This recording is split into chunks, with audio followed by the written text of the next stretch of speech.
Hello, my name is Demery Matthews. For today's video, I'll share how to say the names of the Scandinavian characters in Book 1 of my series, Weapons of Wyn. And if you've read it, you know there is a large cast of characters. So to start, we'll focus first on those who have been residing in the village of Aros. I will create a separate video for the Anglo-Saxon and the Roma-Brit characters, as well as historical figures and legendary figures' names, and the various gods and goddesses from those cultures that are mentioned in Weapons of Wyn. And if you haven't jumped into the Wyn series yet, please do. You won't regret it, I promise. Book 1 is available in both paperback and ebook and will be released in audiobook in October of 2023. Okay, let's dive in with the lead male character, the Dane Viking commander, Erikr. Of course, you can anglicize it to Eric if you prefer. The way it would have sounded per Common Scandinavian, it would have been Erikr. Erikr means eternal ruler. He has an older brother, Hrolvr. Hrolvr means famous wolf. It's a compound name, with Hroth meaning famous, and then Ulfr meaning wolf. So he is Jarl of Aros and the elder brother to the main character Erikr. Then we have his wife, Hrolvr's wife, Froya, and she's the matriarch of Aros. And of course you're familiar with the goddess Freya, but I did differentiate it by keeping her name, the character's name, pronounced as Froya, and her namesake, the goddess Freya. Both mean lady. Then we have Sully. Sully is Erikr and Hrolvr's half-sister. She is the village seeress, and her full name is Solveig, meaning sun drink. Now, when I was researching the Viking era and coming up with my characters' names, I thought Solveig meant path to the sun, with sol meaning sun and vegar meaning path, like Norvegar is the north path. But I found out I was wrong when I worked with Dr. Nordvig on these names and the correct pronunciation, and I found out the name means sun drink.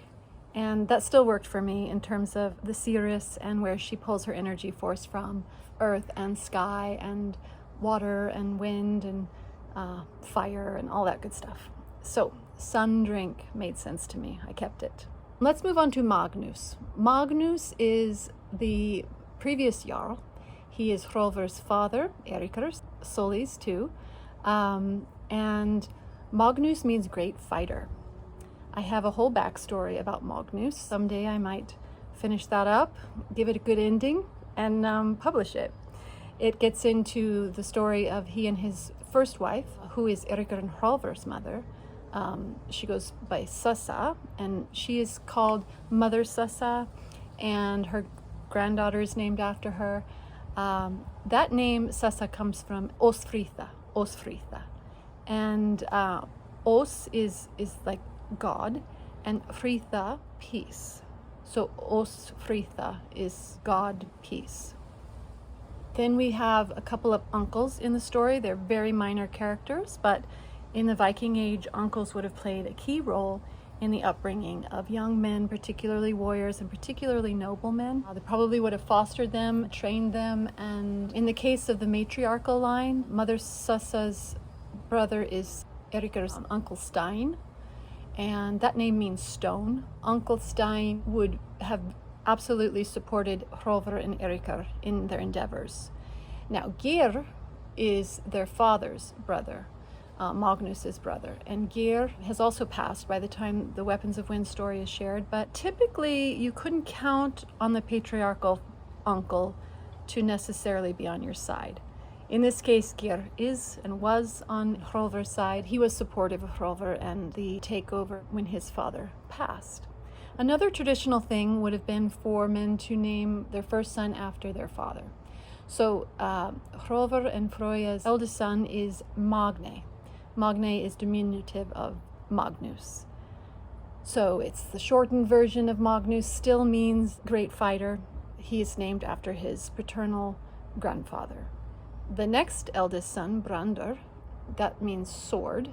He's named after Freya's father. And then there is Tryk.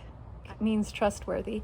And when you pronounce it properly, it has that little K sound in there, which you don't see. And I don't know why it's in there, but I was taught that it was. And Tryk is a half sibling to Magne and Brandr. They share the same father, just like Sully shares the same father with Erikr and Hrolver. But both Sully and Tryk's mother is Dagny. And Dagny was a slave to Magnus, and then she was a servant to Hrolver. She had her freedom, but she was also a lover to both Freya and Hrolver, and the result of that was Tryk. He is, quote-unquote, a bastard son, which we have all sorts of thoughts about that and what that suggests, and it's not positive, and I know that we use that as a slur against somebody, but it wouldn't have been at that time. It was just simply a fact of life when a man had a son or daughter out of wedlock. I had an editor say, "Don't we like Tryk?" And I'm like, "I love Tryk."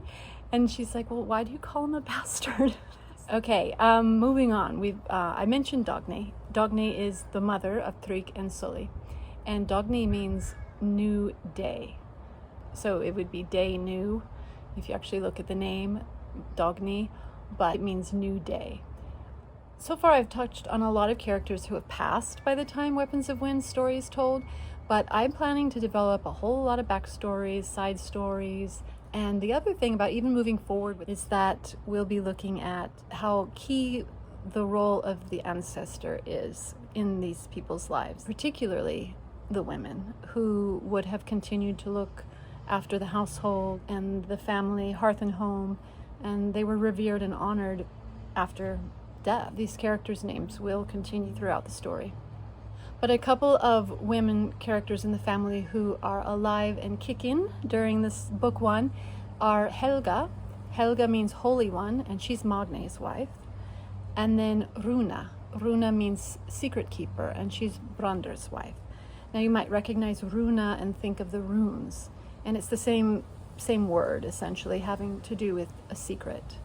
The name means somebody who would keep your secrets. That doesn't necessarily mean she does that, but that's what her name means. In some of these cases, my characters do relate specifically to their names, and in other cases, they were just names I really loved and used in the story. I want to move on to the warrior elites. We've got Bjarke. Bjarke is the first steersman whom we meet in the story. He's the bald steersman, and we mentioned that he cares for his sister, who I don't mention in book one, but she becomes a key character in book two, and that's Tira. Tira is the feminine of the god Tyr, and I don't know if I mentioned Bjarke, it means bear. So they're both on the family tree in book one, but we've only actually met Bjarke, and you can look forward to meeting Tira in book two. Olafr is also a warrior elite. Olafr. Now, if I was doing all of this with an Anglified approach, we would have names like Eric, Rolf instead of Hrolver, and Olafr would be Olaf. You can probably guess that by the spelling. But I think that would be, I don't know, boring. I just kind of liked making these names sound more traditional. So I went with Olafr, which sounds more like Oliver. Olafr means descendant. And he is the lead steersman. His wife is Un, and we meet her toward the end of the story. Un means wave. Then Un and Olafr have very close friends. It's kind of like one big happy family with Guthorm. Guthorm is one of the warrior elites. Guthorm cooks on the boat. He and Olafr build boats, and they have a special bond in that they're neighbors. They farm together, they build boats together, they share their wives, which I know sounds very strange to most modern day people, but this was pre-Christian, and I had a different editor talk to me about, wow, it's kind of like you've created a real 1960s hippie vibe. Okay, maybe that is what it's kind of like, but free love, I guess so. Guthorm means battle worm, but that's more like battle snake. It's anything that slithers up like a worm or a snake. but they also would have used that name for dragon or serpent. So it's pretty fierce when you say battle worm, even though worm doesn't seem like a fierce name to us nowadays. Guthorm, battle worm, and his wife Jarun. Jarun is boar wave. She's got that name Un in her name, and remember Un is wave. Jarun is boar wave, and she's a shield mate. She's just given birth to her third child, and she's not part of the raid, but she is absolutely part of the elite fighting force usually, and she will be in stories to come. Jarun, I mentioned in the book, identifies more as a man. Now, this isn't something that was absolutely mandatory for a female warrior. There were female warriors who would have identified primarily as a woman, but Jarun is unique in that she identifies more as a man, and yet fulfilled the customary role of a woman. At the time, women would have been expected to get married and have children, and she does that. She does that with Guthor. We can't mention the elites without Thorstein. That means Thor's stone, just like Uncle Stein was stone. This is Thorstein, Thorstein, Thorsten. I never did get clear exactly how to pronounce that. That's that letter ash in there. It's a little bit confusing. I think when I did the audiobook, I used Thorsten. So I don't know that you can go wrong with any of those three options. That was really common, to take a god's name like Thor and then add a name like stone or helmet. So the person was Thor's helmet, or he was Thor's sword, or what have you. Thor's hammer, I guess, would be more appropriate. Another character that is part of the elite group is Thrik.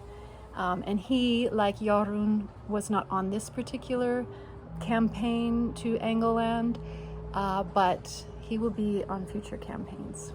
Speaking of Thrik, his lover is Thora. Thora is also Viga's younger sister. And Thora is the feminine of Thor, the feminine of thunder. Thor means thunder.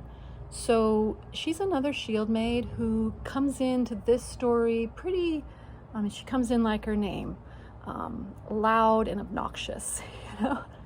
But there's more to her as a character, and you'll see that in book 2. She's a shield maid, she's fierce, but she also has a softer side. Why else would Thrik love her? So then we have a couple of very minor characters who I'm mentioning now because they're part of Eirik's crew. They aren't his core group of friends, they aren't his fighting elites, but they are mentioned in this book, so I wanted to let you know how to say their names. That's Ormr, which I already said is worm or snake. It can also be a name just on its own. It doesn't have to be in combination with another name. It could just be Ormr. And then Kjari, I develop him in a side story a bit more, and he is the youngest of the crew. Has a lot to prove, not the nicest guy in the world. But speaking about real evildoers, let's move on to Hrothmar and Bardr, and for that matter, Finn. Hrothmar and Bardr are part of the crew. They Bardr gets worse in book 2, so stay tuned for that. Finn is the slave who comes to work for Eirikr, and he would have come from the region of what's modern-day Finland. He, in this story, is enslaved to the Danes of Aros, specifically to the family of the Jarl. Okay, let's talk about Eirikr's lover, Ingeborg. Ingeborg, that name means Ingi's protection. Borg is protection or defense. And Ingeborg, as I mentioned, is one of Eirikr's lovers, has been in his life since he was quite young, and they have a loving relationship without any expectation for commitment or anything like that. Her father is Frode. Frode means wise. Frode is the jeweler. Ingeborg's daughter is Ulva. Ulva means she-wolf. It may mean more like somebody who bullies, but that doesn't fit her character at all. She's not developed much in book 1. She gets bigger roles in book 2 and book 3. She's Freya's servant and Ingeborg's daughter. Then we have Siggy. Siggy is another one of Eirikr's lovers. She's very prominent in the side story that I develop. and we'll be sharing soon. And that name Siggy is like beautiful victory. Victory comes with the sig part of it. The actual full name would be Sigritha. Sigritha would be shortened to Siggy. And again, that's beautiful victory. At the very end of the story, we meet Ronhild. We don't actually meet her, but we certainly hear about her. Ronhild. It's God warrior or God battle. She's also a shield maiden and has a much bigger role to play in the books to come. Her mother is Fritha, who I don't actually say that in the book, but it's part of the backstories. Fritha is the village brewster. That name means restore peace or pacify. Fritha. We can't forget Alfilda the Old.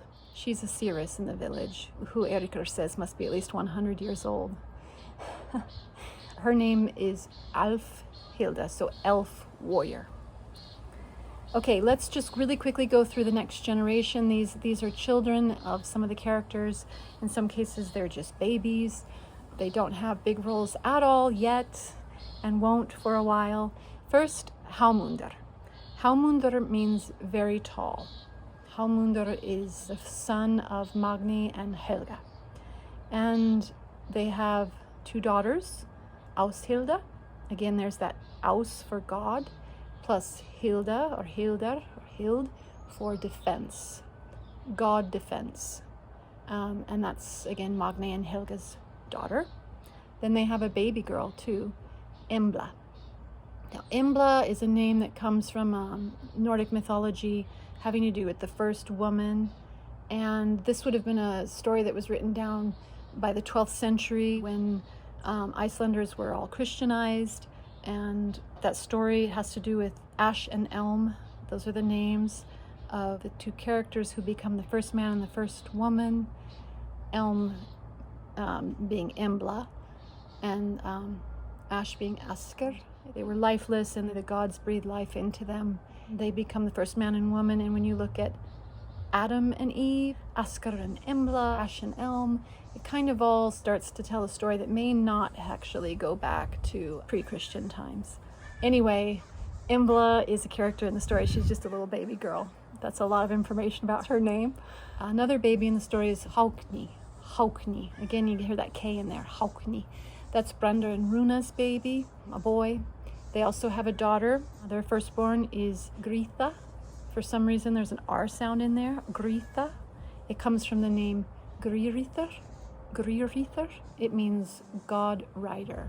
She will have a big role in the years to come as she grows up. We have, Un, who is married to Olafur. It's her second marriage. And from her first marriage, she has an adult daughter, Gulk. That means gold. Gulk. She also has a son, Svein.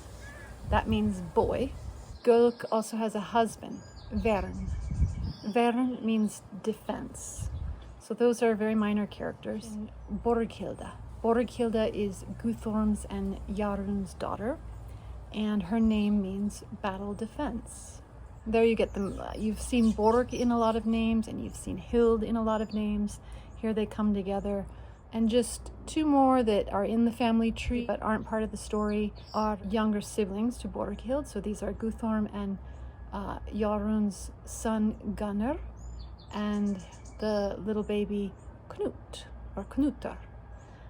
Gunnar means bold warrior, and Knutar means knot, as in a knot that you tie. Not.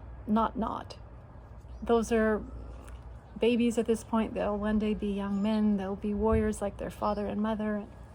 All right, that was the names of the Scandinavian characters from Weapons of Wyn, Book 1 in the Wyn series. Thank you for listening and learning how to pronounce these names. If you want to see that family tree, both moving up through the ancestors and down all the way to the babies, it's in the book, but it's also on my website, demerymatthews.com. Go to my website, click on the link Maps and More. You'll see the family tree there. Thank you so much for listening. And there's more to come.